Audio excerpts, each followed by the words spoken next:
నరఘోష మంచిది కాదు. మనం ఎంత మంచి చేసినా చెడే ప్రొజెక్ట్ అవుతుంటుంది. అధికారంలో ఉన్నప్పుడు ఇది ఒక సమస్య, ఎవడు అధికారంలో ఉన్నా అదే సమస్య ఉంటుంది. పవన్ కళ్యాణ్ గారు ఓ పక్కన సిన్సియర్గా పంచాయతీల్లో రోడ్లు వేసేస్తున్నారు, కాలువలు కట్టిస్తున్నారా, నీళ్లు అరేంజ్ చేపిస్తున్నారా, అట్లాగే వ్యవస్థని స్ట్రీమ్లైన్ చేస్తున్నారా, అటవీ శాఖకు సంబంధించి చేస్తున్నారా, ఏ వేటికై మంచి చేసినప్పుడు మంచిగానే చెప్పుకున్నాం, అదే సందర్భంలో తేడాలు జరిగినప్పుడు తేడాగాను మాట్లాడుకున్నాం.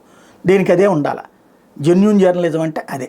అది పక్కన పెడితే వర్మ, పిఠాపురం వర్మ, ఆయనని పవన్ కళ్యాణ్ గారు రిక్వెస్ట్ చేశారు, ఆయన తనకి తానుగా త్యాగం చేసుకున్నారు. ఇవాళ రోజున పవన్ కళ్యాణ్ గారి గెలుపు కోసం కృషి చేశారు.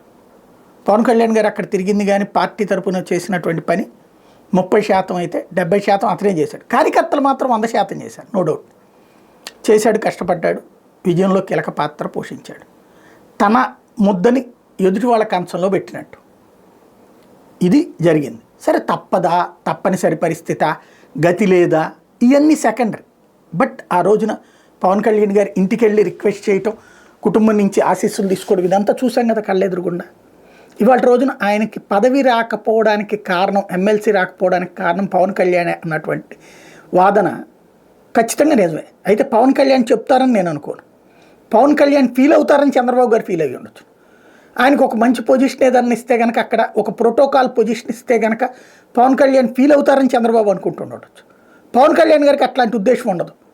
ఆయన ఎవరైనా సరే ఎదగాలని కోరుకుంటాడు, మంచిగా ఉండాలని కోరుకుంటాడు. అందులో తనకి మంచి చేసిన వాళ్ళకి ఎవరికి అన్యాయం జరగాలని కోరుకోడు. కాబట్టి ఇక్కడ చంద్రబాబు గారికి అడగడానికి మొహమాటం, పవన్ కళ్యాణ్ గారు అడగకపోవడం వల్ల మధ్యలో వర్మ ఇబ్బంది పడుతుంటాడు. ఎమ్మెల్సీ అయితే అయిపోయింది, ఇంకేదన్నా అతనికి పదవి ఇవ్వడం అంటే ఇవాళ చంద్రబాబు గారి చేతిలో లేదు. వర్మ పదవి పవన్ కళ్యాణ్ చేతిలోనే ఉంది. ఆయన అంటే జరుగుతుంది. ఒక్కసారి నరఘోష మనకెందుకు అనుకుంటే కనుక ఇప్పించవచ్చు. అదే సందర్భంలో కార్యకర్తలు కూడా తిట్టడం అనవసరం.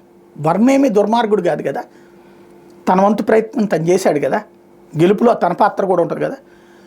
పోనీ వర్మ వల్లే ఉంది, అక్కడ కాపులు 60% ఉన్నారు కాబట్టి ఇవన్నీ ఓకే. బట్ ముందైతే మనం అడిగాం కదా, హెల్ప్ చేశాడు కదా, చేసినటువంటి సందర్భంలో అందులో తన జీవితానికి సంబంధించి తన రాజకీయ జీవితం సమాధి అయ్యేటటువంటి పరిస్థితి అనే దానికి ఇబ్బంది పడుతున్నప్పుడు తిట్టడం అనవసరం. సాధ్యమైతే ఒక పవన్ కళ్యాణ్ గారు ఏదన్నా దీంట్లో ఎమికబుల్ సొల్యూషన్ చెప్పగలిగితే బాగుంటుంది.